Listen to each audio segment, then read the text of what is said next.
All right. And we are officially live. Once again, I repeat, we're officially live on Global Media Inc. So let me check and make sure that the audio is loud and clear. I ask that when everybody comes in, do me a favor, go ahead and hit that like button. Also, make sure that you're currently subscribed to the channel.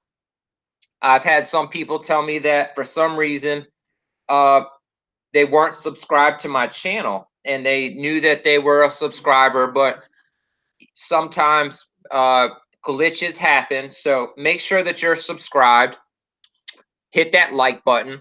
Also, make sure that you enable the notifications. That way, anytime I schedule a live stream or while I'm live, or if I publish and or upload a video, you'll be notified. It's the best way to keep up with what's going on in Global Media Inc. Also, big shout out to Sal Showtime of Debate Talk for You. Make sure you support Sal's platform. He uses your donations to keep his podcast on Blog Talk Radio going. So he also has a YouTube channel. You can donate through PayPal, Cash App. I wouldn't ask you to make a donation unless I've already made one myself. So please continue to support Debate Talk for You. Now, my guest of honor tonight is So Real. You may have heard him before on Solar Vision Debate League. You may have heard him on Debate Talk for You. You may have heard him engaging with brothers like G Consciousness or Lex Vortex and some of the other brothers. To the best of my understanding, So Real considers himself a Christian. Like myself, I never claimed to be an Israelite. I follow the law, statutes, and commandments in the holy and sacred book that's known as the Bible. And according to the Bible, you're of your father's seed. So I never used the title, claim to be an Israelite. I've always said that I have very similar beliefs, both spiritually and, biblically, when it comes to the Israelites and the Hebrews. So shout out to all the Messianic, non-Messianic Israelites and the Hebrews. Shout out to all the Moorish and Muslim brothers, whether it's Sunni, Shia, Nation of Islam, or Moorish American Muslims. Also, Solarmon, I seen you upload the video and burn the Quran, brother. That is sacrilegious. That is unethical.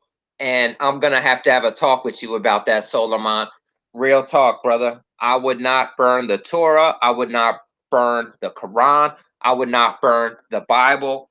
I wouldn't even burn the Talmud. And I personally can't stand that book. So, I turn it over to my guest of honor, So Real. So Real, please unmute your mic. Take the time to introduce yourself to the audience. We are definitely live on Global Media Inc. And tell us a little bit about yourself, any social media, and what you plan to bring out tonight, good brother. Hey, good evening, everybody. I hope everyone's doing well. My name is Matthew Solly, aka my poet name So Real. Just wishing everybody a happy Friday evening. And it's good to be on Global Media. I've seen your logo here and there. I never knew you were a believer. I didn't know you were a Christian. That's pretty cool, It's delightful to hear. And I'm just really glad to be here. If you guys want to, know anything more about where you can find out things that I do in terms of, teaching, you can go on my channel, So Real, which is SSOREAL. If you go ahead and YouTube it, you'll find plenty of videos that come up, but my YouTube channel is just So Real. And also, I do have a new blog, right? So I definitely decided to start blogging. And this was to, basically give a lot of people some good free information just on any kind of issues that people may have had with the Hebrew Roots movement or the Black Hebrew Israelite movement. So far, it is probably about 10 posts. And of course, I'm going to be writing a lot more. And it was really an inspiration from my book that I actually made last month. It took me a year, and so I finally finished it in April. And the book is called Christian Hebrew Conversations for Spouses and Loved Ones, Volume 1. The book is an immediate help. I'm serious. It is only 136 pages. It is not a long book, but it is brief but detailed. And the reason why I made it that way is because of the experience that I've had, with plenty of people over the past 9 years that have been kind of doing things online, whether it's some emails, phone calls, people who have physically visited me. I've visited them going to their state or states, simply trying to help bridge the gap between a believing spouse and a non-believing loved one who's got caught up in the Hebrew movement. I've done plenty of debates, dialogues on plenty of platforms. And of course, I've had a lot of, off air conversations, not on just hangouts, but phone calls, talking to the spouses of individuals and simply praying for them. Had a lot of interesting stories, that really, I still hold in my heart to this day, and it keeps me going. And I try to be a voice for them because sometimes they really can't speak out like they want to, but they will ask questions. They'll call me, and yeah. So my main first book was to address the family. So immediately when you have the book, it's more like someone who's in immediate need. It's not like you show up to a hospital and you sit there in the emergency room. You gotta wait and wait and wait. No, it's not like that. It's more like someone who's a military surgeon. You're chilling. Next thing you know, someone comes in with a leg broken or a leg chopped off, and boom, you have to act immediately. That's the way my book is made. It's a summary of stuff. Then there's a breakdown of how the scriptures flow, about the differences between how a Hebrew breaks things down in the Bible and how a Christian does. There are little charts that I've made, so that way the understanding and the reading can be easily digestible when you do read the book. And it's on Amazon. It's on Amazon. You can look for it. It's only $10. It's an ebook. Right now, there's not going to be any hard copies yet, but that'll probably come around maybe September-ish, August, September. Going to see how good the book really does sell. I might even push it back more just to see how good it'll sell. And right now, once again, you can get it on the ebook. I really do want to help bridge the gap, between the Christian and Hebrew disparities. And the main thing I really want to do is I do want to evangelize a lot of professing Hebrews back to the narrative of the faith, back to the arms of Christ.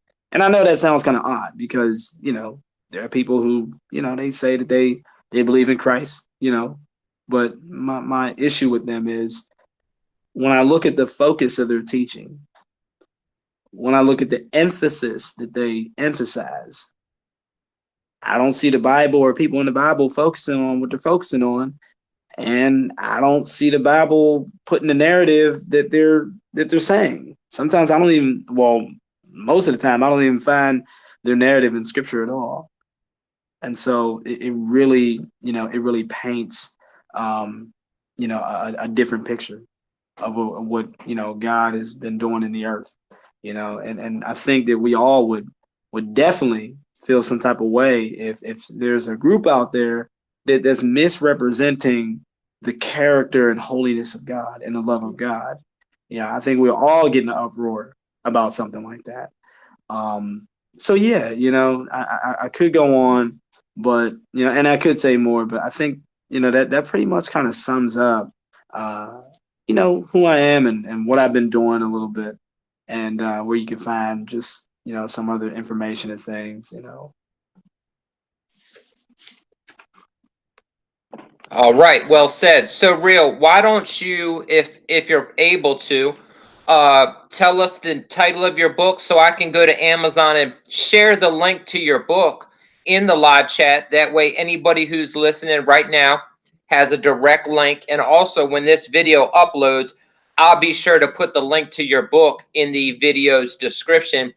That way, anybody who's interested in checking out ssoreal's work, $10, support the brother. He's an independent author, been involved with discussions and debates for a long time.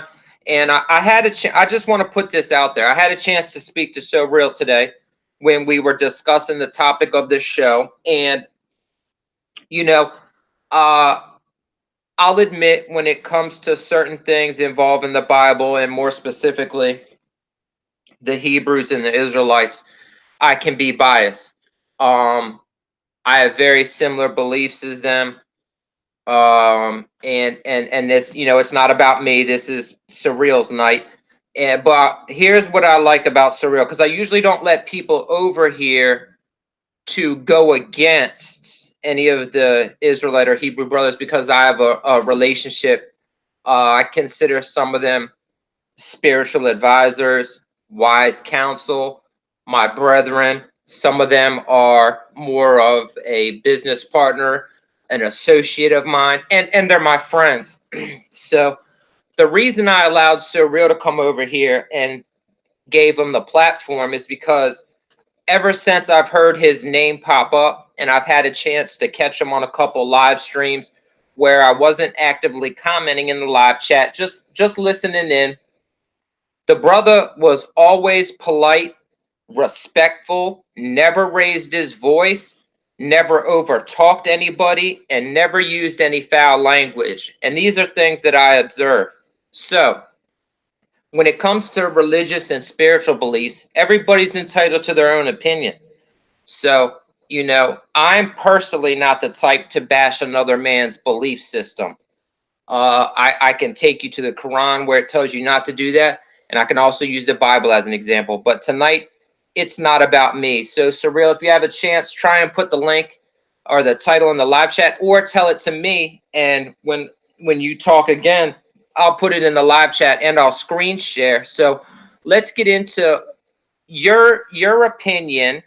And we know you're very well versed in the biblical text and the narrative of the book known as the Holy Bible, which is a sacred book to me. I want to know what, in your opinion, makes somebody an Israelite. And if you need any scriptures or blue letter or anything, just let me know, brother. But the floor is yours. Yeah, I mean, definitely what makes what happened? They kick you out.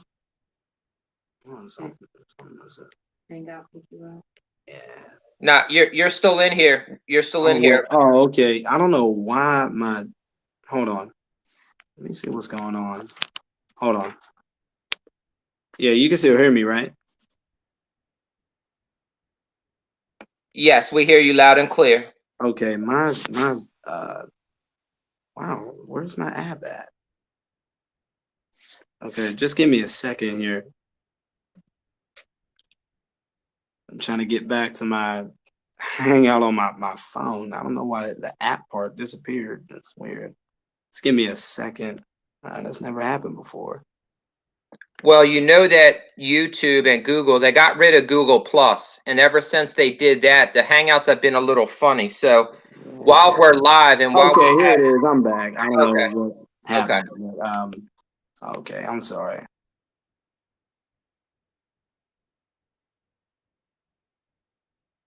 All right. So anyway, yeah, could you repeat the question? Okay, if you could tell us the title of your book so I can find the link and put it in the live chat. So if anybody wants to check it out and hear more from you, that way I can promote your book for you. And then if we could get into the title of the show, which is your understanding of what makes somebody an Israelite. And then later we're going to go into the law. And if you need me to do anything for you as far as presenting anything, I'm right here for you, good brother. Got it. Yeah, so right now, let me go ahead and try to put the link in there. But yeah, basically, what makes someone an Israelite really is, essentially just two things.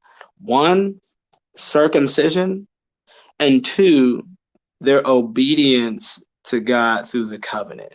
You know, the reason why I say that is because, you know, whether you start from the Old Testament and go to the New, or whether you start from the New Testament and go to the Old, you'll actually, you know, you'll hear for yourself, you know, how the Israelites define themselves, you know, and that's what's most important. You know, when you look at, for example, in Genesis 17, you know, it speaks about how God makes a covenant with Abraham. And he says that the sign of this covenant is circumcision. He says, this is it. This is a covenant that I'm going to make with you. And he begins to say, everyone among you who's circumcised, they will be my people. You know, even those who are not of thy seed and they're bought for money, you know, as of some stranger, you know, that's not of your seed. You know, if he's going to go ahead and be your servant, he's going to live among you, then he has to be circumcised too. You know, and so when it comes to the, you know, Israelites that are basically born to Jewish parents, well, they have to be circumcised on the 8th day. So that lets me know that whether you're born to Jewish parents or whether you're a Gentile who, you know, wants to become a part of the covenant people, you have to come in through what, you know, Exodus 12 says the one law is, the one law of circumcision for, you know, one who is homeborn and one who's a stranger, you know. And so when I look at things like Genesis 34 and I see twice that Jacob himself and Shechem and all the rest of them are saying, oh, okay, well, if I circumcise myself, then I'll be able to have your daughter because you and I will become one people. Well, that lets me know that circumcision makes you an Israelite. Like, that's what it does. That's the reason why Genesis 17 says, if you don't do this, then you're going to be cut off from your people. Like, you're not going to be part of my covenant because you broke it. You're not going to be part of it. You know, and then when you look in, I think, Exodus chapter 12, you see it says, you know, God says, look, no stranger is going to partake in the Passover. Only my people are going to do that. Now, if they want to, then the stranger has to circumcise himself. And then he could come near and keep it. You know, and he says it again. You know, and after that, he actually says something that actually changes about the stranger. He says, you know, when he does this act, he will be as one born in the land. And guess what? The one born in the land, he has to go through the same thing on the 8th day that the guy is doing to go ahead and come near to have Passover, which is circumcision. You know, so automatically, if God says no strangers are going to come and eat it, and he says the strangers can be circumcised, well, that lets me know that whatever that circumcision is, I know for a fact that those people aren't strangers anymore. You know what I mean? Just the logic of the text. I mean, circumcision was so important that, you know, you had Moses almost being killed by God in Exodus 4. You know, but luckily, you know, God chose to stop. And that's because, you know, Zipporah actually circumcised Moses' son. So it was that important. But yeah, I mean, there's just plenty of other little scriptures that talk about stuff like that. And so when I look at a lot of the offense that, you know, a lot of Hebrews say that, well, what makes you an Israelite is who your father is. What makes you an Israelite is your blood. What makes you an Israelite is your DNA. And that idea wasn't even around back then. What makes you an Israelite is your birth. And meanwhile, I looked at all those things and, you know, I don't see the Israelites actually doing that. Yeah, you found genealogy records. I mean, they're there, you know, Second Chronicles. We know all those genealogy records. They're there. Genealogies, they're all there. But the problem is they're not saying that that's what makes you a Jew. You know, the issue is, how did people get in there? Why were they even counted? Well, circumcision. You know, I even have in my cultural background study Bible that has a lot of ancient Near Eastern commentaries, and actually saw for myself that there were one of 4 reasons why you know, people were to be circumcised. I can only remember one right now, but one of them was lineage. I kind of laughed when I read it. You know, you look at the ancient Near East and how they use circumcision. I was like, oh, that's interesting. And so, yeah, the people who got written in there, that's because they were circumcised. And so people to try to say, well, only blood Israelites are written in there. Okay, well, what do you do with, a perfect genealogy of, record that we have of, First Chronicles chapter 2, and there it is, and I think what you have a guy named Jara who's a Egyptian servant to, an Israelite man, and he doesn't have any kids at all except for a daughter, and so the guy just gives, his daughter a servant, his servant, Egyptian guy, and from there his line is actually written right along in with all the other Israelites. And then you jump down further down in verse 54, and there's like these people called the Kirjathites, and one of them, his name is Shobal, and there's these other people too, but I can only remember Shobal. And when you actually look at what this guy's name means in the Hebrew, it actually means like an Edomite, one of the house of Esau. What in the world is he doing among that line? Well, it's because he's an Israelite. That's why it doesn't even say Shobal, the Edomite. It doesn't say that. Why? Because he's a Jew now. So there's no need to say Shobal, the Edomite. No, he's a Jew. So there's just a lot of other things. There's Judith chapter 14, verses 5 and 10. And that shows, Achior, the Ammonite. And the Hebrew Israelites love to go to, Deuteronomy chapter 30 or whatever. And it says, the Ammonites, they're never to enter the congregation of Israel forever, for 10 generations, forever. But yet Judith 14 verses 5 and 10 exists in the Apocrypha. So that goes to show, what the Jews kind of thought about other nations. Like, there it is. So he's circumcised and he became a part of the people of Israel.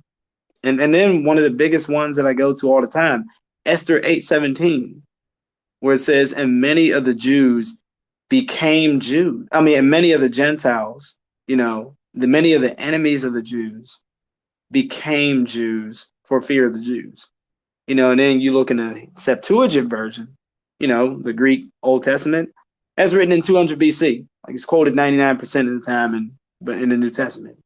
And so you read there, and it says even more clear. It says, and many of the enemies of the Jews were circumcised and became Jews for fear of the Jews. Like, you can't become a race. Why are the Israelites talking like this? Why are they acting like this with their genealogy lines? Why are they putting so much emphasis on circumcision? Why are they using taunts all the time about other nations, saying, who is this uncircumcised Philistine that comes around, blah, blah. Look, if they were really worked up about who they are, they wouldn't define themselves by circumcision like that. They'd be like, who's this non-Jew by, not a Jew by blood, not of our birth? That's what they would say. But I keep on finding, the narrative that God laid down with Abraham, the covenant. They pride themselves on that. And so you have God saying, circumcise your hearts. Like, well, dang, like, once again, there's this emphasis on circumcision. You know what I mean? Like, God's using it to say circumcised hearts. The Jews are saying, oh man, those people are uncircumcised. And it just goes on and on. There's even a crazier one in Ezekiel chapter 47. And Ezekiel says, what? When you have strangers among you, let them have an inheritance with you.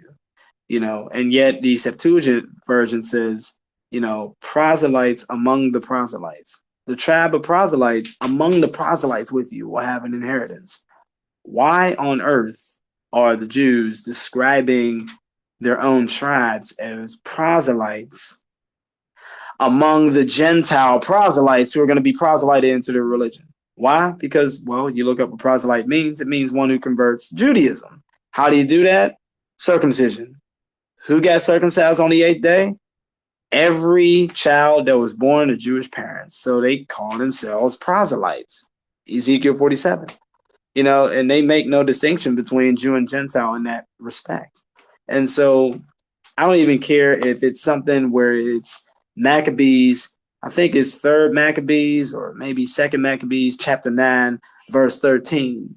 And it was a recorded letter that was written to the Jews by Antiochus, the guy who ended up, sacking Jerusalem and, basically paganizing the temple, he ended up being like really sorry. He said, look, I'm going to go and give all y'all stuff back, and I myself will become a Jew and follow your God wherever he goes. Why on earth is that even in the Maccabee accounts? What do you mean become a Jew? Where did you get that idea from? Esther 8:17? And so, like there it is. Like, where is he getting this idea that he can become a Jew? I can't become a European. I can't become a Norwegian, man. I can't become a Cambodian. I'm an African.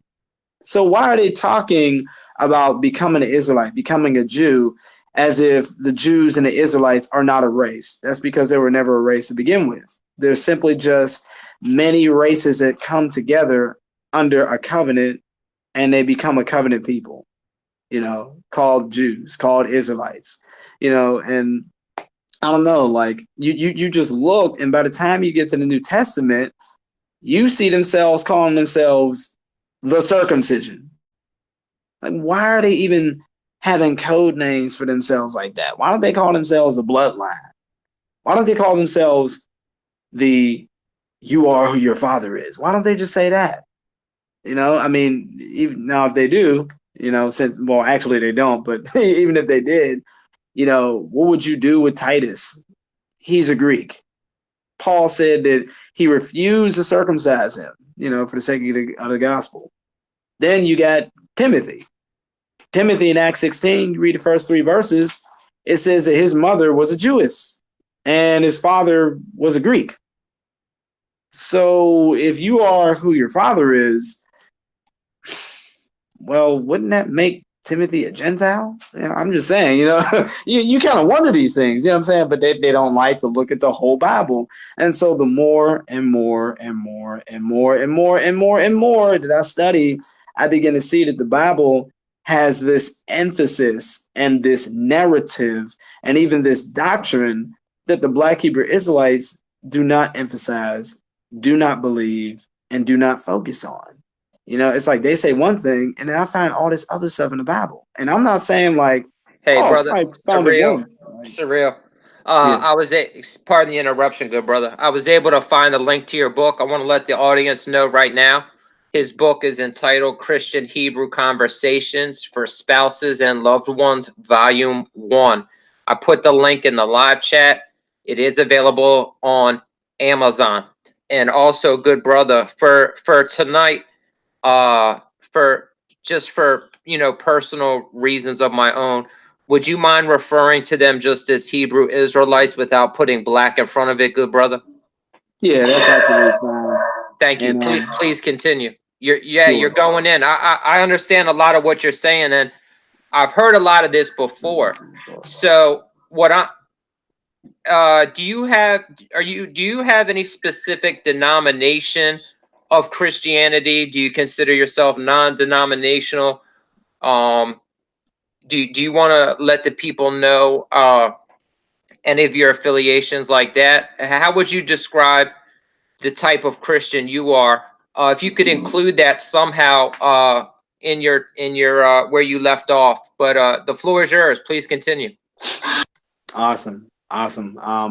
Before I continue, I did want to let you know that if there is anybody, and I mean this, if there is somebody right now in the chat and they say, Matt, I would like a free ebook, and then they would say why, or if they would just call in or at least email me and tell me why, I'm willing to give one person a free ebook. I have the link. I will send it out. I've been saying it for, roughly over a week now. But if you are someone who really does need the book, you can't afford the $10, then I will go ahead and I will give you a free ebook. Why? Because I want to help you, and so it's 9 years of experience and work, and it's 1 year of just typing away, my efforts. And I'm willing to give away at least one ebook for free. This will be one of 3 volumes, so if you guys like part 1, then maybe you'll like part 2 that will have all of my essays, all of my arguments. And part 2 is going to be called Christian Hebrew Conversations for pastors and truth seekers. And I'm gonna put your email in the live chat. That way people know how to get directly in contact with you in case they have any questions about your book or want to contact you directly, to have any kind of further dialogue, engage in any other subject matter or just, discussions and topics, is my thing is, as long as people are respectful and you don't cut another man off while he's talking, or if you don't get straight foul and start using derogatory, terms and start cussing and making, using vulgar language, I can have a conversation with anybody. And the reason I asked you to kind of give us a better understanding of how you view yourself and what type of Christian you are, I'll bring it out later. But I've a lot of your arguments, and they're strong, but I've heard them before, so I want to try and get a better understanding, just for me personally. And there is no wrong answer to this, good brother. I just wanted to try and get a better understanding of maybe how you came to your understanding, and if you're involved with any specific denomination of Christianity. But please continue, good brother. Yeah, most definitely, man. I would consider myself non-denominational. I really don't have any kind of specific denomination, but in terms of like, my personal convictions, I do lean heavily toward Eastern Orthodoxy. I've done a lot of research on it, and years ago, it was my journey that I took, just wanting to know the truth for myself and where, the true church lies. And so, by the time I was done comparing, a lot of Protestant stuff to the early church, it really landed me between Roman Catholicism and Eastern Orthodoxy. That's just basically where the history takes you. You can't avoid it. And so by the time you're done, you're like, those are your two choices. Of course, there's, I guess Armenians and, Ethiopian Orthodox and Coptic Orthodox and things like that, and Greek and Russian Orthodox. But yeah, I would definitely say that it has been a blessing to my walk. And so, yeah, if anyone has any other kind of questions, then I'll definitely answer them. But I guess one of the reasons why I came to the conclusion of what I come to in terms of like the Hebrew Israelites and stuff, it really actually started because of the research that I would do based on what I would see in my own hometown of Pittsburgh. Basically, I would go through downtown, and I think this was in like 2009. And I would basically see a lot of people saying some very nasty things and just totally misrepresenting God. That God hates Edomites, and Edomites still exist, and Edomites are white people, and black people are the Jews, and Jesus only died for Israel. And look at your white Jesus. This is Caesar Borgia and all this other stuff. And I really didn't know what to do. And so when I started researching it, I was like, wow, like, how long has this movement been out?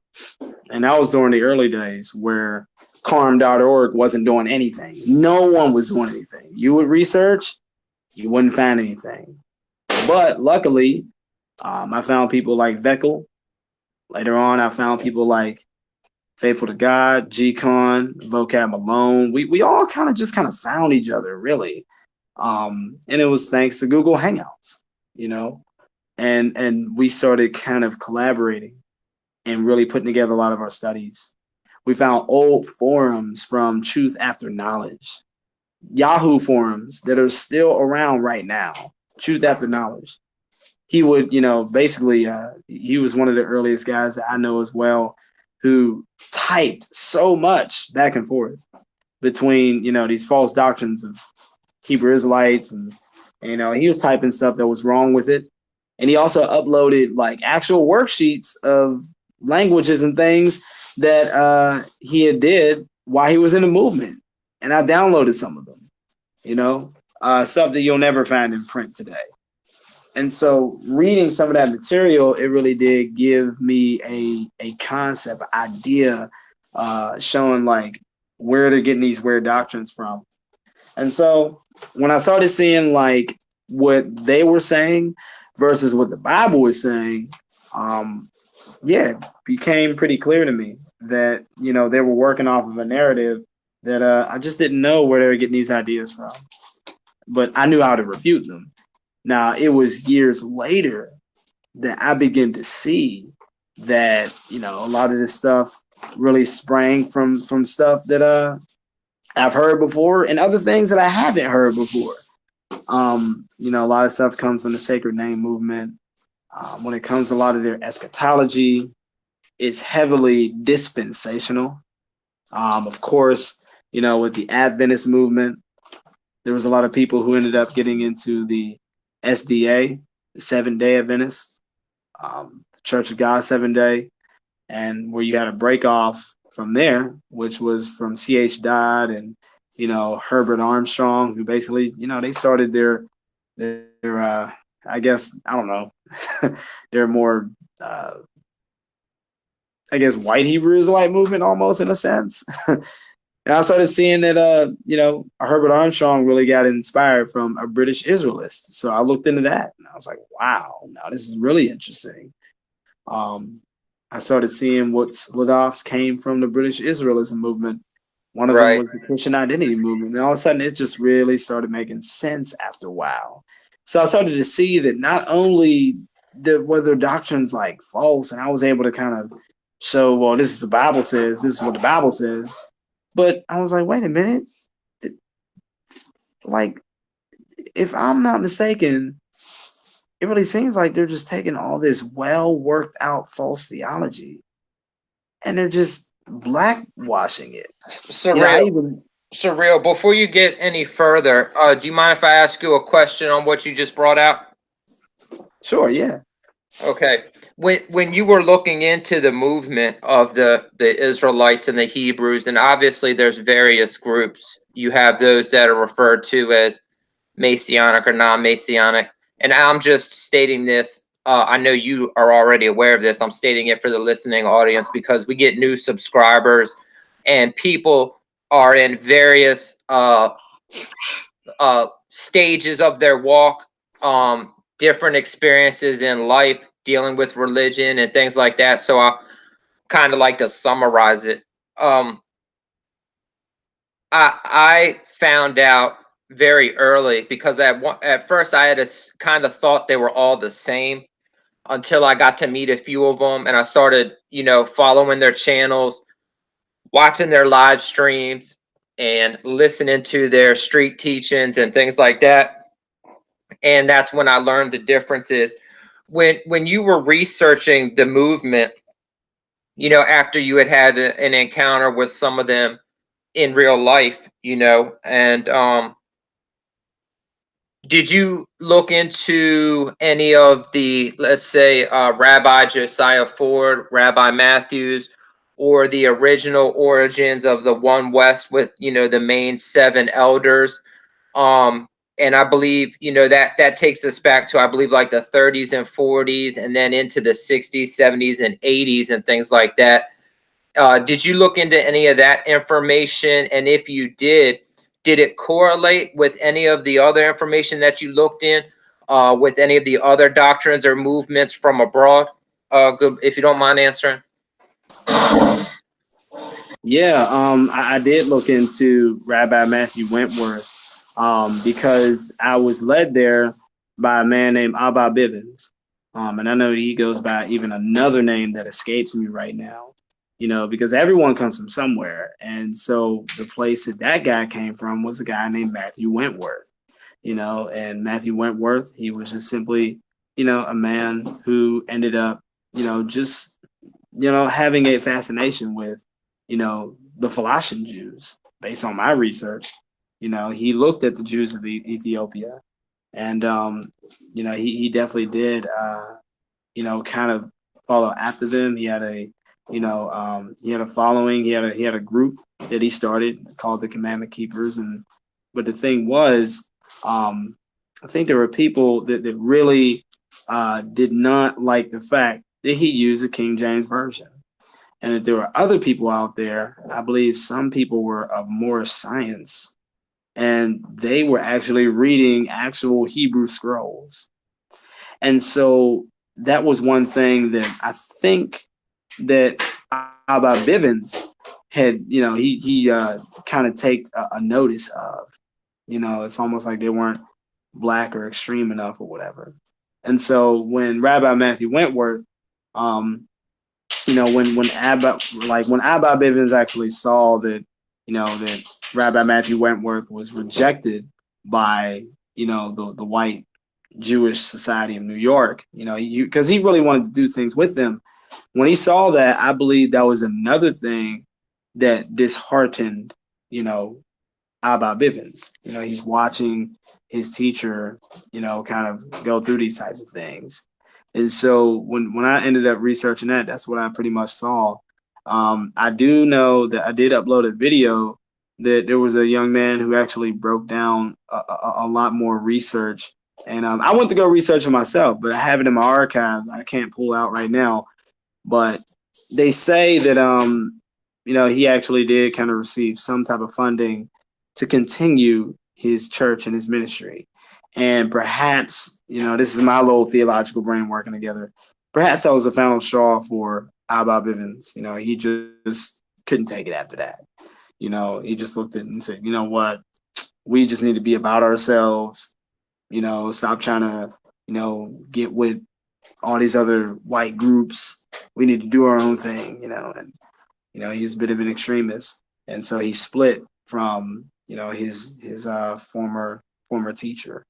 But yeah, when I look at Rabbi Matthew Wentworth, I still got a lot to learn from him. I still need to brush up on my studies again because I don't know everything. I'm still learning. All right. I think you gave a thorough and pretty complex explanation, of your research. And you're exactly right. And you were referring to the Moorish Zionist temple of the Moorish Jews. And that did take place, I believe I'm freestyling, sometime in the 20s or late 20s or early 30s in New York. And that's kind of where I was leading to. So I understand what you're saying, and I'll be the first to say this, ssoreal. I've heard some of these with the certain scriptures you went to, and I've heard some of these arguments before, and they're valid. They're valid. But everybody knows when dealing, with religion and spirituality, everybody's going to have their own opinion. Me personally, my main book and main foundation is the King James Version. I was raised Catholic, baptized or christening, first communion, and then took confirmation and took a biblical name at 13.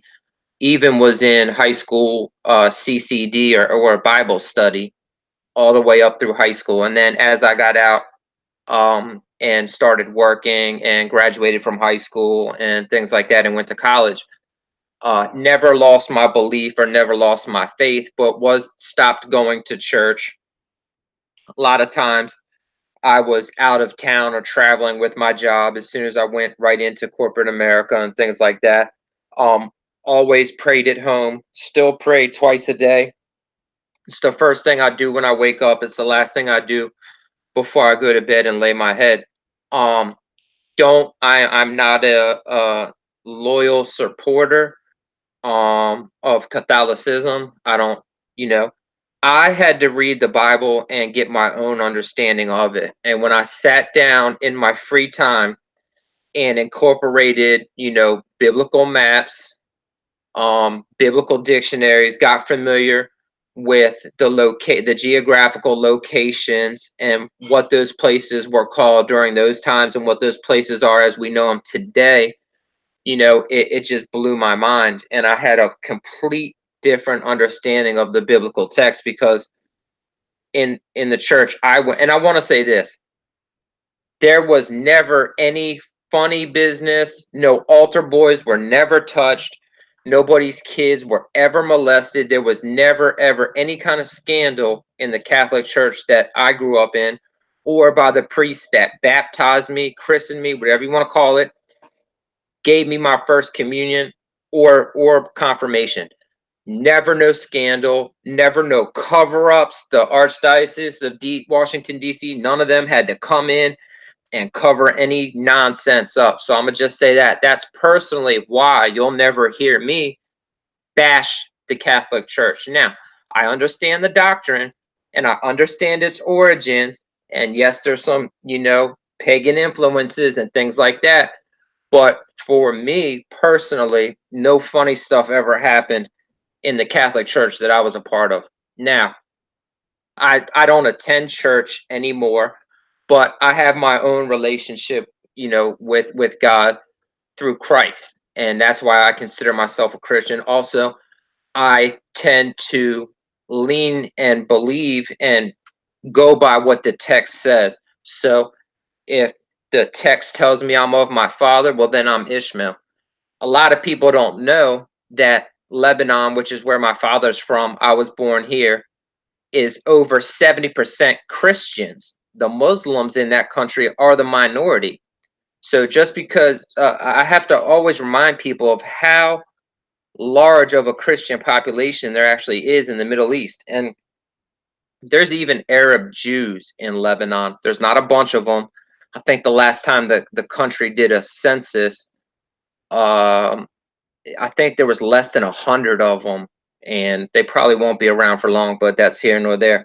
So I understand your argument. And would you say that some of your influences or your scholars lately are people like, I don't know, Dr. Eric Mason or Dr. James White? And then there's another one that I caught on YouTube teaching the other day, and his name slips my mind at this time. What were some of your influences, and are there any particular scholars that you tend to like and embrace their works, good brother? Yeah, definitely not James White, definitely not Eric Mason, even though I do respect them both. I would even say that long before I even got into researching Hebrew Israelites, I would actually pay homage to Keith Truth and Dr. James White, because Keith Truth, he was a guy that basically showed a lot of errors in the Zeitgeist movement. And then from there, I began to see just other general debates. I actually got to see the world of debates through a guy that was very popular online named James White. And I watched how, he argued and things. I was like, wow, this is really neat. So there's a way to kind of articulate and address and explain your faith, and I still didn't know anything at all at the time. It was like 2007 and 8. But yeah, in terms of like my teachers of who I follow, one of my favorites has to be hands down Steve Gregg. Steve Gregg is definitely one of my favorites. He is a partial preterist. People would label him as an Arminian, even though he's really just like a Christian, very mild mannered, very honest. He'll often say, hey, you know what, I don't know, or hey, this is just how I see it. And I think obviously another person that I follow a lot is Dr. Leighton Flowers. He's another individual who I definitely do kind of learn a lot, Now I think the other person I follow a lot is Father Andrew Stephen Damick. He's definitely one of my favorites. He's one who actually, introduced me to Eastern Orthodoxy when I was searching online, and all of a sudden I came across his podcasts. It was called Orthodoxy and Heterodoxy. And I have the downloaded version that's no longer on the internet. There's like another version now. I have both. And it was neat, man. It was like listening to Lord Elrond or something talk about Christianity, the way that he would speak. And I found out he's actually a long relative of J.R.R. Tolkien anyway. But another person that I definitely would say is what's his name? It's how did his name go? Trying to think. Give me a second.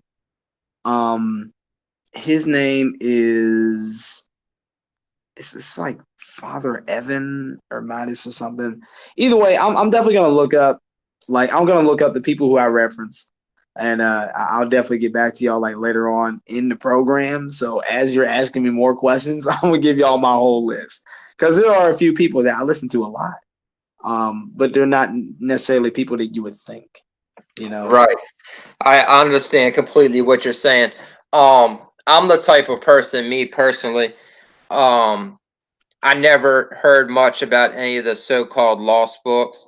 Um, like I said, being raised Catholic, it was, the priest, or they would bring in on special occasions, a cardinal or a monsignor or things like that. But you have to call them father as they're known. But the ones that I had growing up were very considerate, active in the community. They never tried to really push any kind of like political agenda, when voting time came around or anything like that. But I did notice that during their sermons on Sunday, not very much scripture came out. They would refer to a couple of them, but for a sermon that's 30 to 40 minutes long, a lot of it wasn't scripture based. That's why I encourage everybody to get their own understanding of it. I till this day personally have looked into everything, and I own a copy of the Apocrypha. I still am getting more familiar with some of the lost books because it's what interests me, and it's what clears my mind and gets it off of other personal and work related obligations, and it's just what I enjoy. So I never slander anybody for their personal beliefs, but at this time, if it's all right with you, I would like to open up the panel. If anybody has any questions for my guest of honor tonight, the brother names goes by So Real. I put the link to his book in the live chat. You also saw me screen share it while he was speaking. Bring out whatever you want to bring out, and if it's all right with you, if anybody submits any questions through the live chat or wants to join the panel live on air with us now, as long as you're respectful, everybody is welcome to join.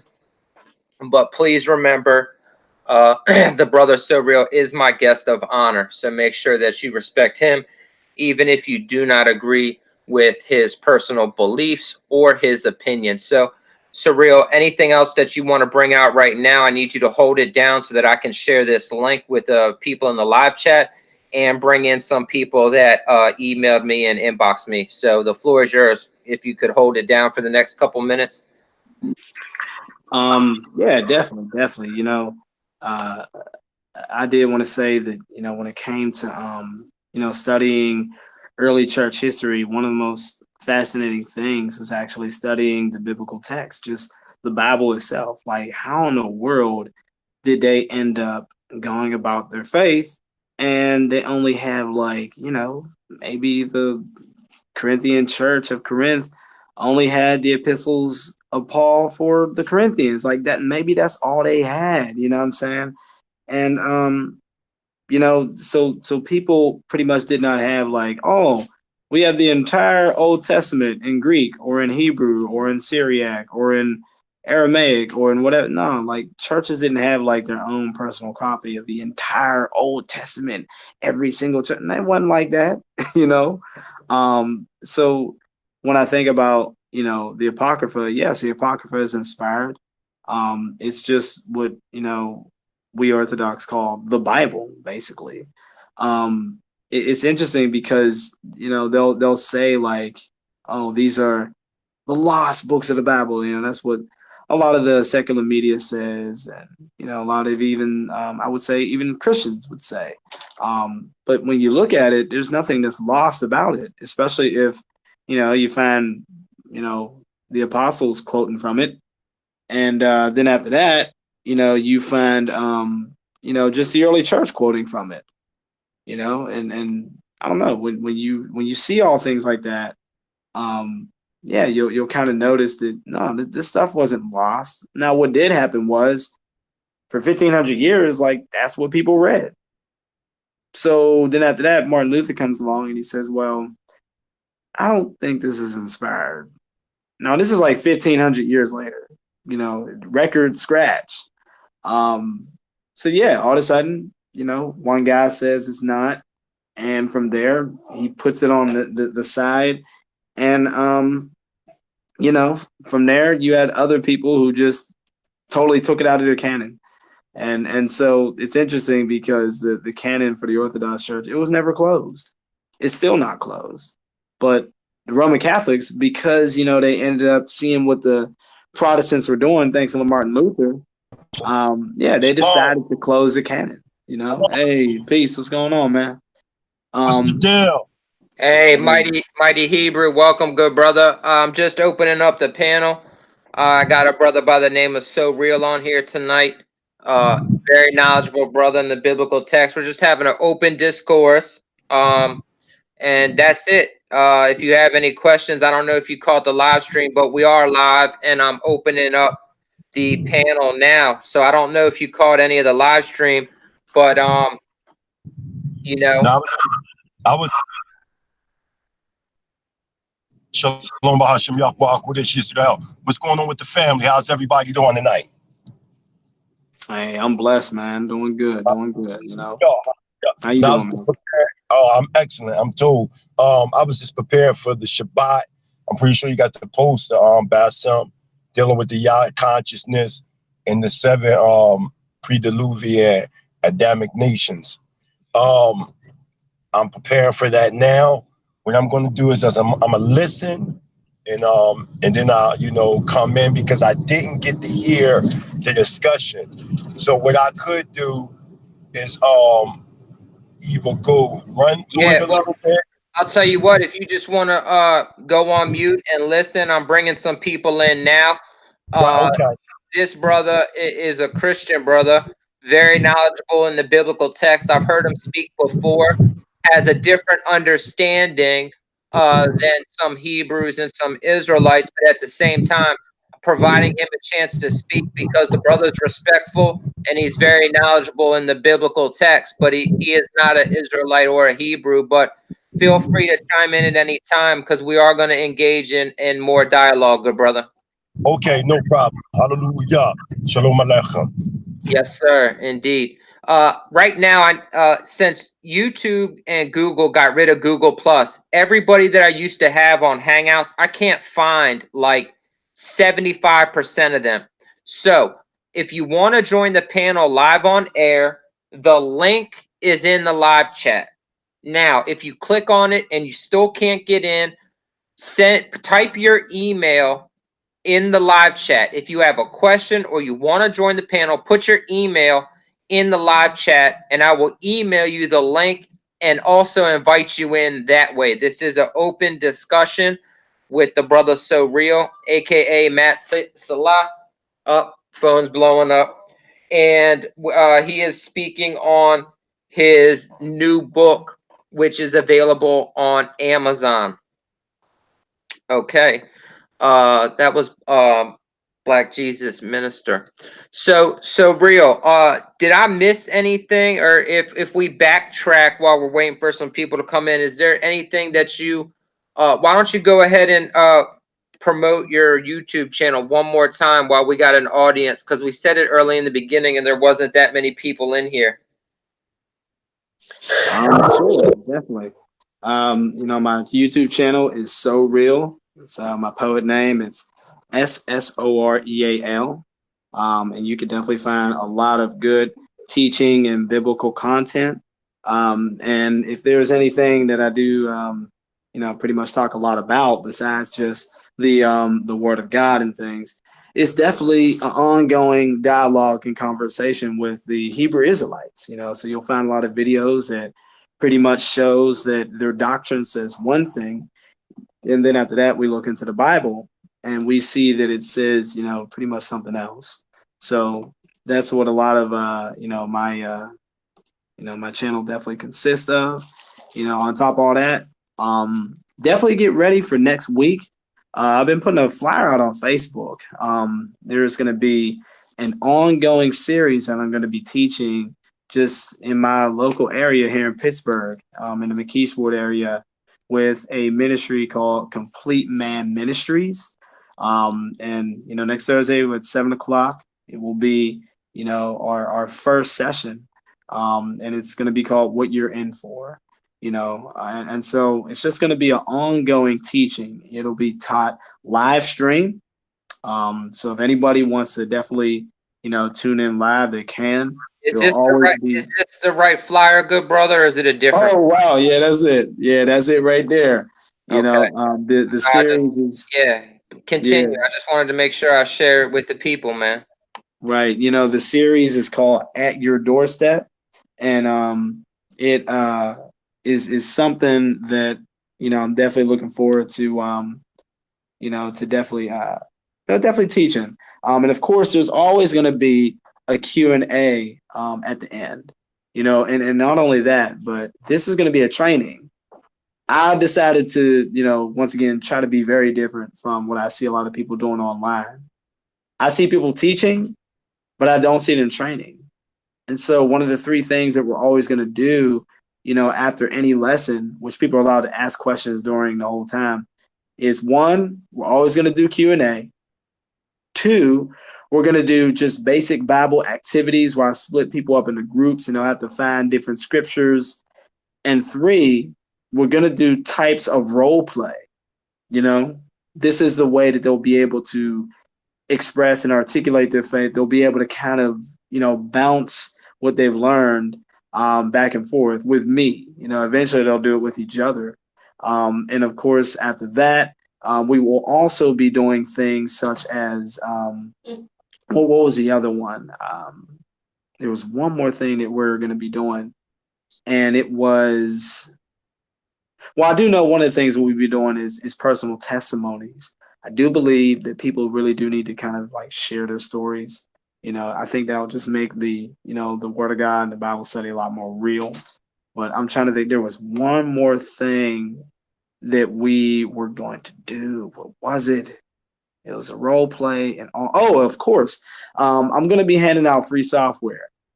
I'm going to go ahead and use my Google Drive to basically upload my 4 gigabytes worth of my eSword.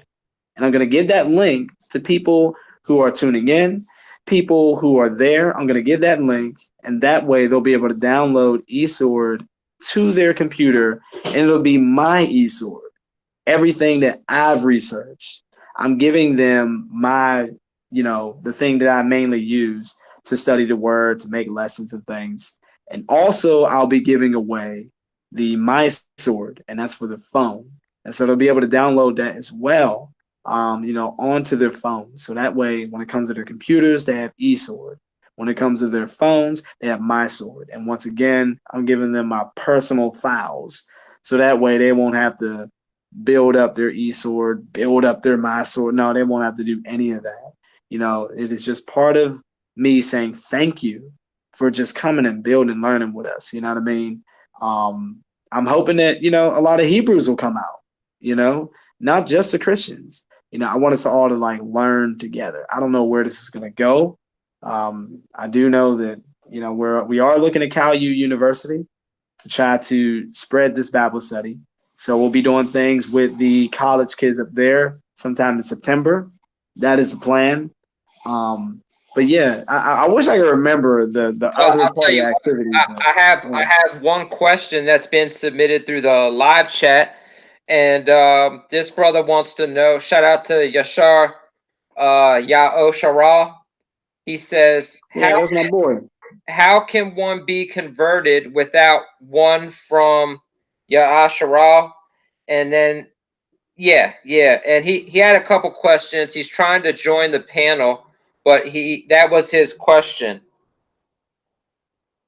Can you say that in more of like plain terms? Because I admit, like it throws me off when I'm trying to understand what they're trying to ask when they say That's Yasha just Allah Allah yeah, ah. that's just the way it's typed. It says, "How can one be converted without one from Yasharal?" So Oh, okay. yeah, Oh, okay. I think I know what he's saying if now. that brother wants to join, put your email in the live chat. I put the link in the live chat. You're welcome to join us, but that's just the way it's typed. I don't want to put words or speak for him, in case he meant it a different way. But you could just generalize, and that's what he asked.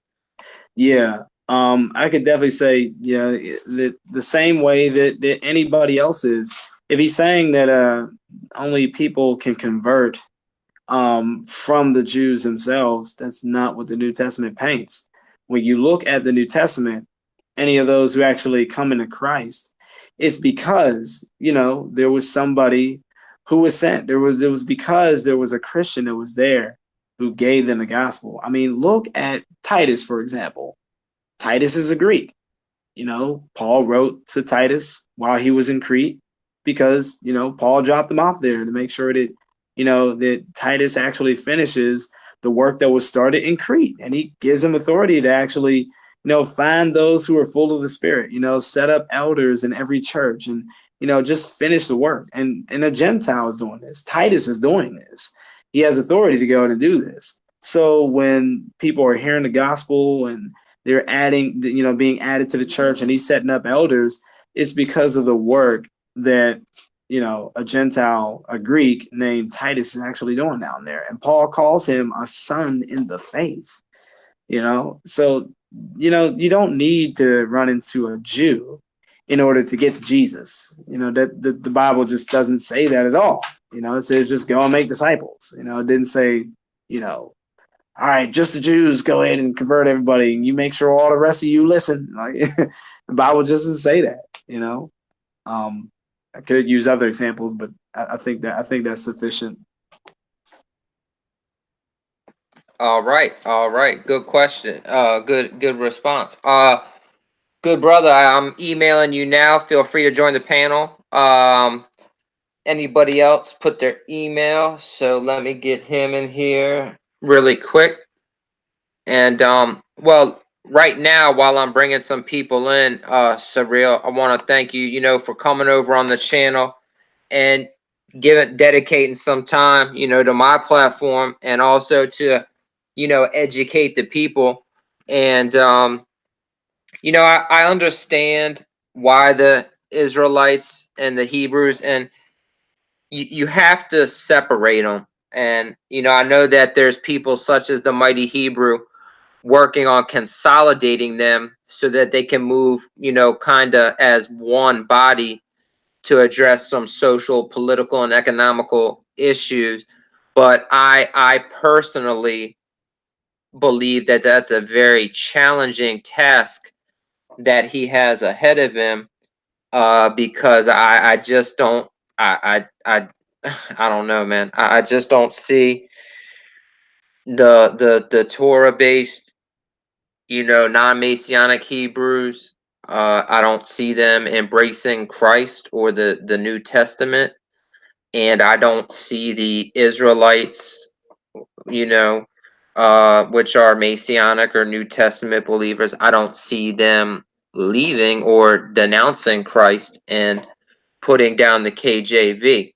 Now, I do think they can move as one on a local community level to address some things in their areas and make some immediate changes. But as far as them teaching religion or their beliefs together, that would be very challenging. I've even they've had sit downs. I've personally tried to consolidate and try and have them all on one accord, and it never worked out. So I personally just backed off on that topic and let to each is his own. Whatever resonates with you, whatever you feel is the truth, whatever you feel is best for you and your family and your loved ones, embrace it, and but most importantly, live it. Don't just preach it. Live it and try and make some real changes. And and better your life. Good brother Yasharal, check your email. I emailed you and I added you to the panel.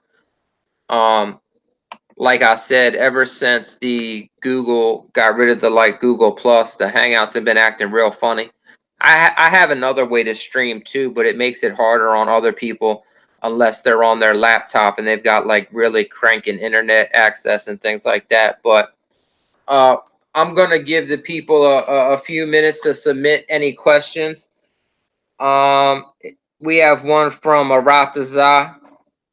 He says, "Do the brothers on the street speak hate, or are they speaking the truth when they are talking about crimes of America against so-called African Americans?" So basically, Surreal, in your opinion, are they speaking the truth? Is there any truth in that, or are they just speaking out of pure hate? And if you could give us your opinion and commentary, that is a question from the live chat.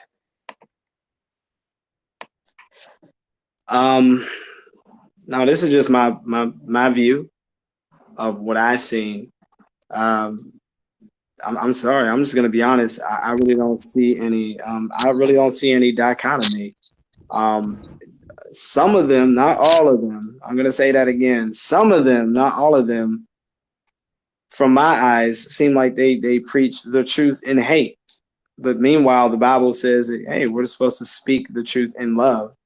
And so that's where it seems like it's really coming from. You can say things that are true, but then you can put it in such a way and a direction and an emphasis and a narrative that really seems to, drive more division and less resolution or resolve.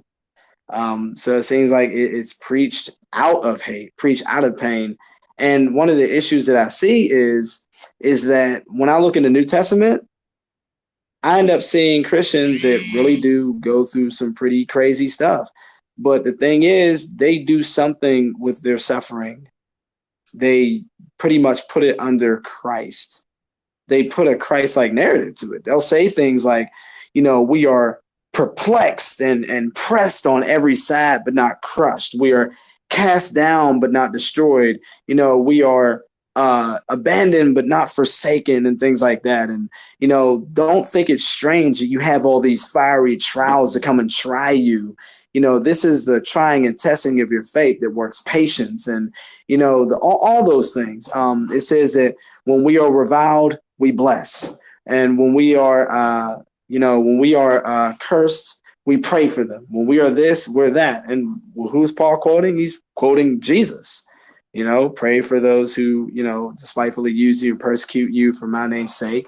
And so I just see them actually, putting Christ in their suffering.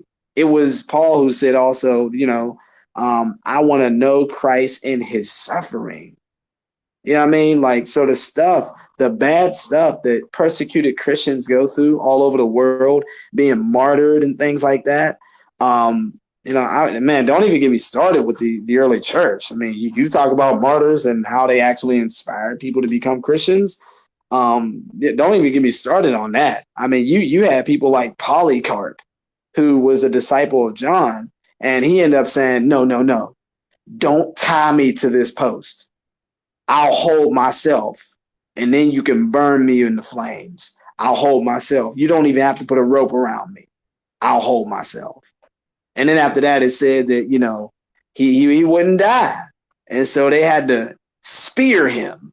And so the blood gushed out, and they said his blood somehow miraculously put out the fire. And that's how I had to kill him. When they seen little miracles like that, they knew that there was some kind of God that was with those Christians. And that was just one story. But what I see the Black Hebrew Israelites doing is they just simply, they turn themselves into weak victims.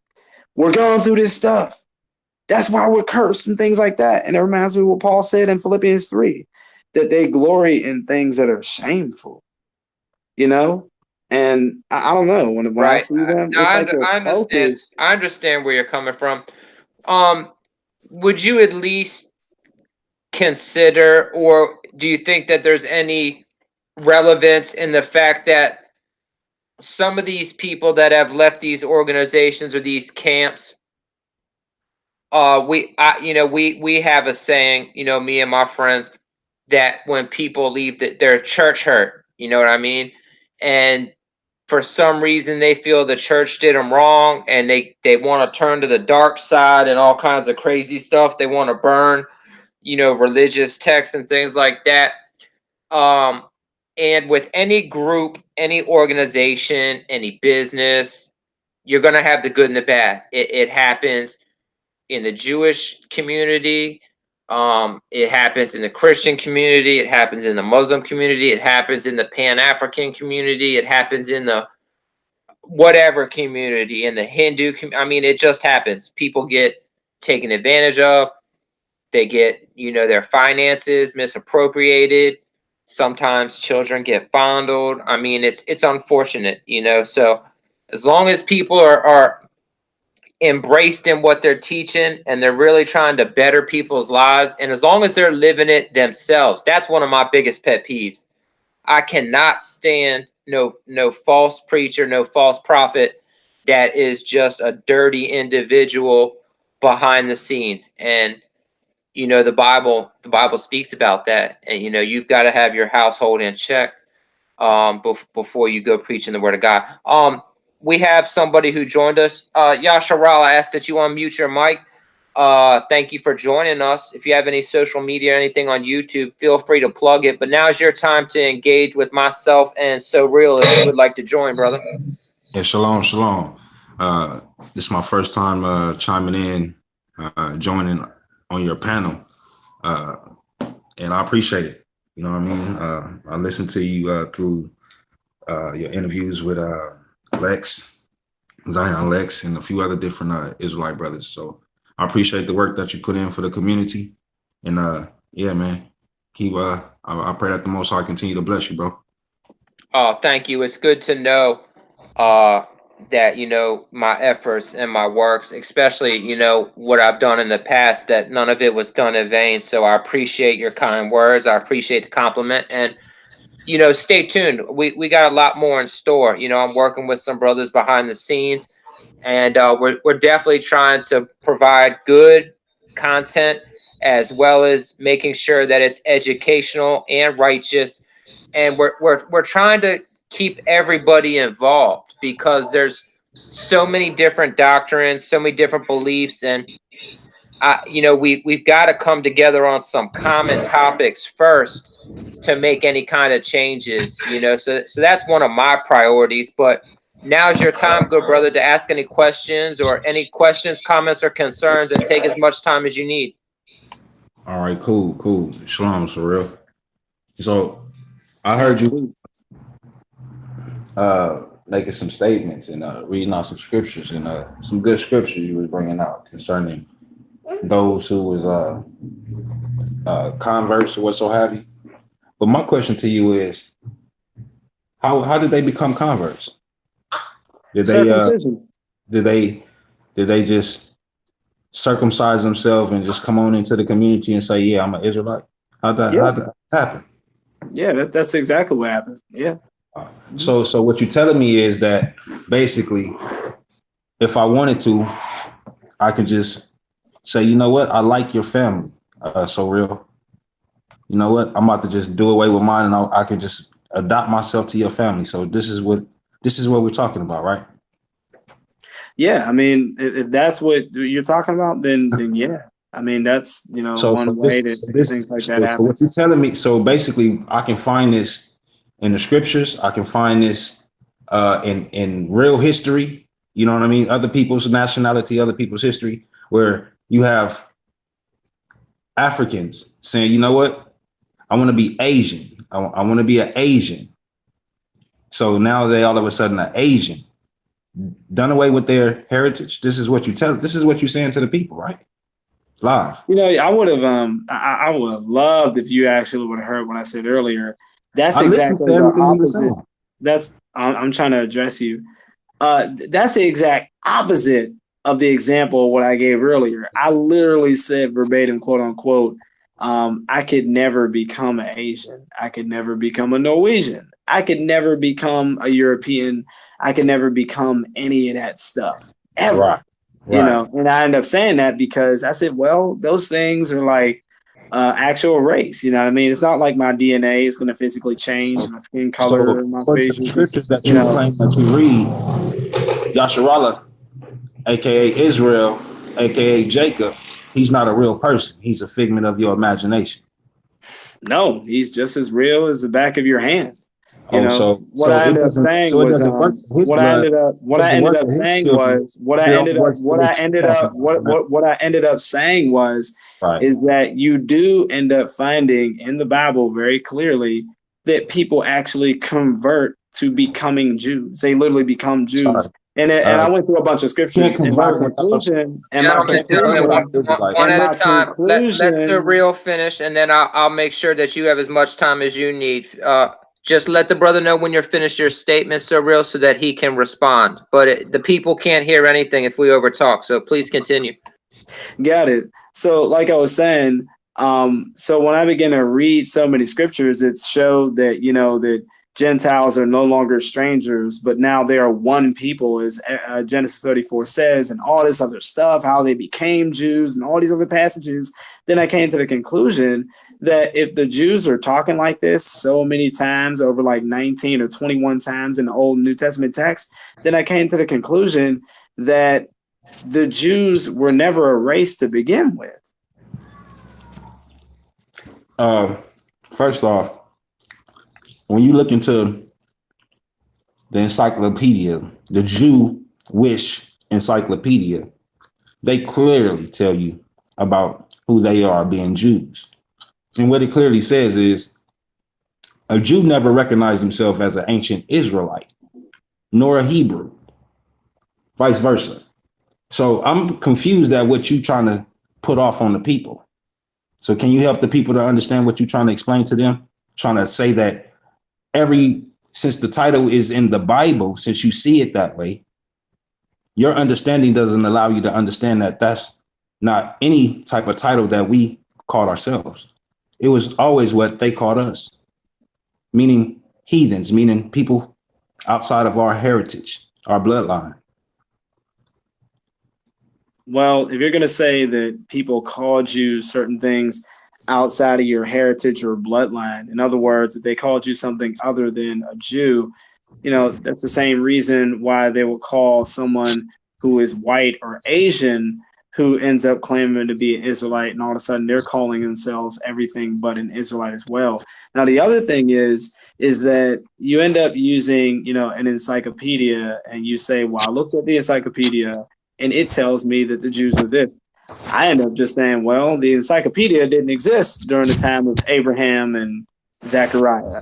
So while the encyclopedia is, you know, it's a really, really nice source, what I always have to do, I have to go back to the scriptures and see how the people themselves are defining themselves and how they're ended up talking about who can come into being the covenant people. That's what I have to go by. Now, what I will say about the encyclopedia is maybe it might give you a breakdown between the differences between the terms Hebrew, Jew, and Israelite, which, you know, a lot of lexicons do and other things do as well. And it might be that that's getting you a little conflated with what we're trying to talk about now. So, you know, I mean, that's the best I could really kind of say. Yeah, I know. That's as far as your understanding go. But see, this is the problem with people like you trying to teach our community. You're doing this theologian thing that we don't need anymore. Our people are seeking simple truth, not 3-hour breakdowns of nothing. When you look at the scriptures and you look at the example the Mashiach set for us, his people, and those that were willing to look at what he was the example that he was setting, those that were not his people, right? These people would have considered our Mashiach a street preacher if they were in our society, because that's what he did. He went in the streets looking for Yasharah to save those who were lost, who were following after wicked guidance, wicked teachers, which was our ancestors. Not taking nothing away from that. But in the same breath, we had those on the outside also assisting our wicked ancestors because they thought that they had something to gain, which in the long run, they helped us destroy our land. They helped us, destroy the land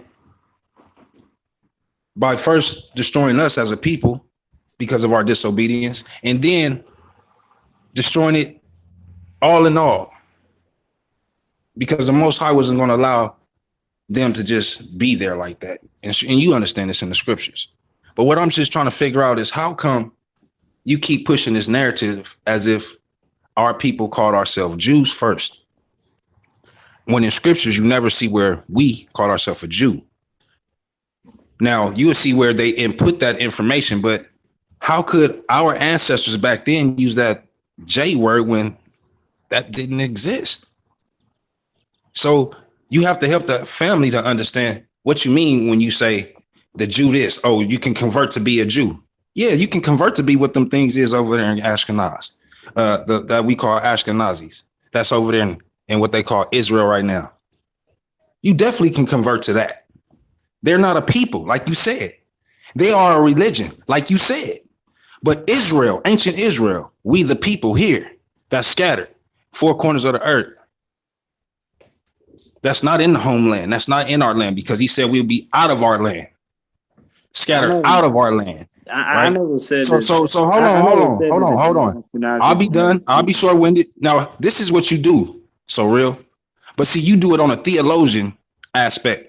I'm speaking from our heritage aspect, not from what somebody else from a different nation told me, and now I'm regurgitating it to my people. I don't do those type of things.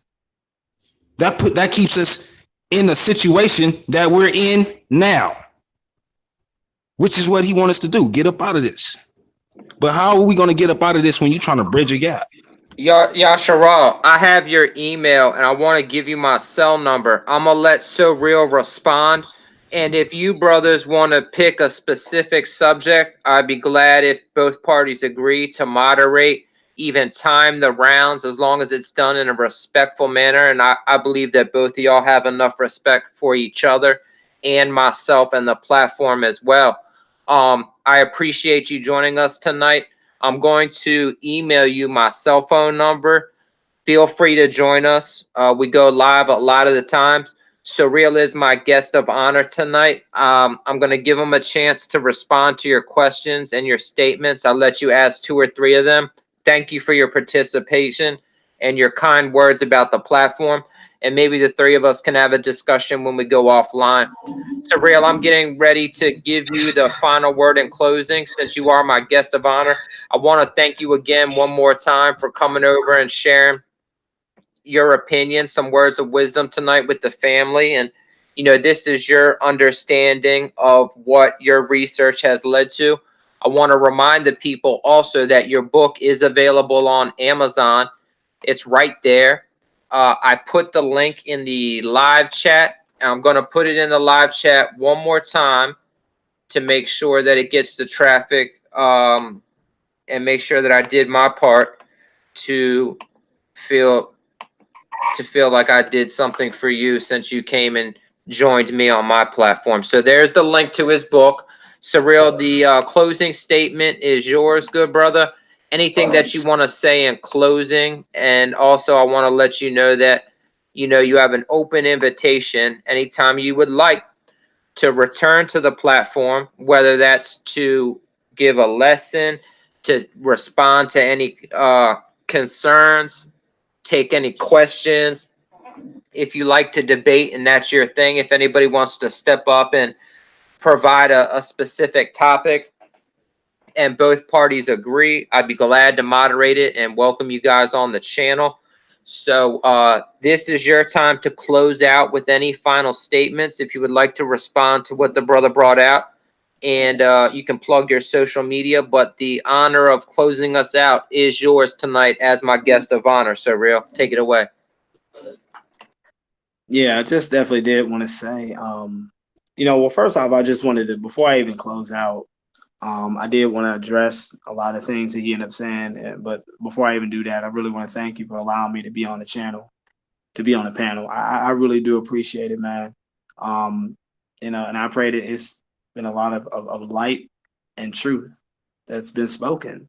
You know, and I'll say more about that in a second, but you know, so I'll address some of the things he said. One of the things he said to me was, you know what, Matt, we don't need your 3 hour lectures online and your 3 hours of this and 4 hours of that. We don't need all that in our community. Meanwhile, not only do Hebrew Israelites actually do the same thing, if not more, but he himself has participated for 3 and 4 hours on stuff online. So while he was saying that, I was just kind of confused because I'm like, man, like you just got done doing all that stuff. Matter of fact, you're going to continue to do that stuff just like I am. So I was kind of confused about that.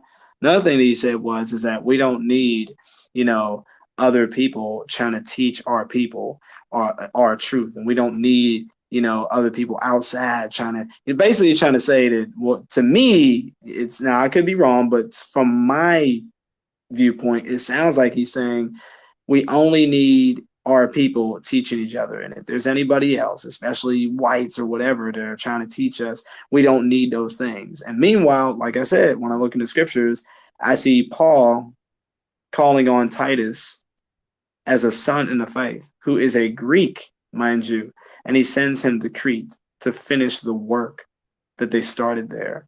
I also see Paul actually commissioning Clement. He's a church father, Clement of Rome. You could look him up. We have his writings. He says in Philippians chapter 4 that his name is written in the Lamb's Book of Life, you know, and yet he's one of the church fathers. And I believe that Second Clement was actually canonical for a temporary time in the Bible. So, you know, and like I said, there are plenty other, you know, Gentiles and things who, you know, have done great things in the faith and have taught people, have, you know, baptized people and died for the faith. And yet he says we don't need anybody else doing this and that. And I keep thinking to myself, did Jesus think this way? Did the disciples think this way? Did their disciples think this way? And I don't find that kind of racial concern in the Bible. It's just not there. But it sounds good when he says it. You know what I mean? It sounds really good. It sounds good until you actually just look at the Bible and start seeing what people are doing versus what people like him are saying. And it just, by the end of the day, it's like, I hear what you're saying, but it seems like Paul and Peter and the disciples and all that didn't have your racial concern at all. Another thing that was the issue was he said that oh man, he had said so many things, you know, because he went on for so long that you know, unfortunately, I'd have to rewind the tape to address it or something. No, And you that's did it. why I You like did a to, good job. You did a yeah, good job of addressing them, and this will upload, and it will upload immediately, and it will upload and publish unedited, so we can all go back and yeah, check it out. yeah, I ask that you close us out, and then sure. I've got a brief announcement, and then the three of us can talk when I end the live stream because I would like to speak to both of you privately, please. Yes, sir. So just to close out, um, if anybody is out there, you know, just under the sound of my voice, you know, I'm nobody. I don't know everything. I sin just like you. You know what I mean? I have my own struggles, but I know one thing. I love God. And I think that if we truly begin to truly sit with ourselves and ask ourselves, why do I really want to pursue God? Like, why do I really want to do this?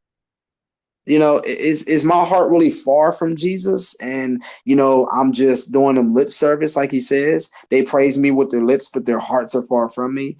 Or am I really truly sold out to Christ? Do I really do want to be more like him? Sanctification. Do I really want all of what Christ has for me? And I'm not talking about, you know, the physical stuff that, you know, that was already given to the Jews in the Old Testament. I'm talking about the spiritual things. You know, I just really hope by the end of the day that people really just kind of stop and really think about why They want to pursue a walk with God, a walk with Jesus. You know, I read the Gospels and I see love. I don't see partiality at all.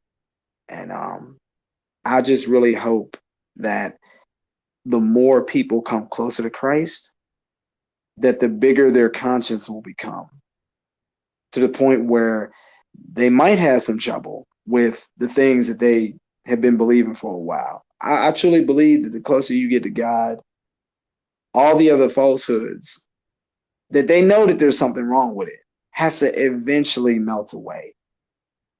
You know, I'm really hoping that when people choose to speak for the Lord and represent Him, I hope they're doing it in such a way where they're thinking to themselves, I hope God smiles upon me for what I just did.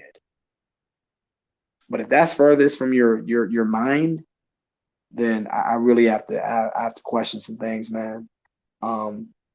But that's all I wanted to say. God loves you. He wants you to be with Him.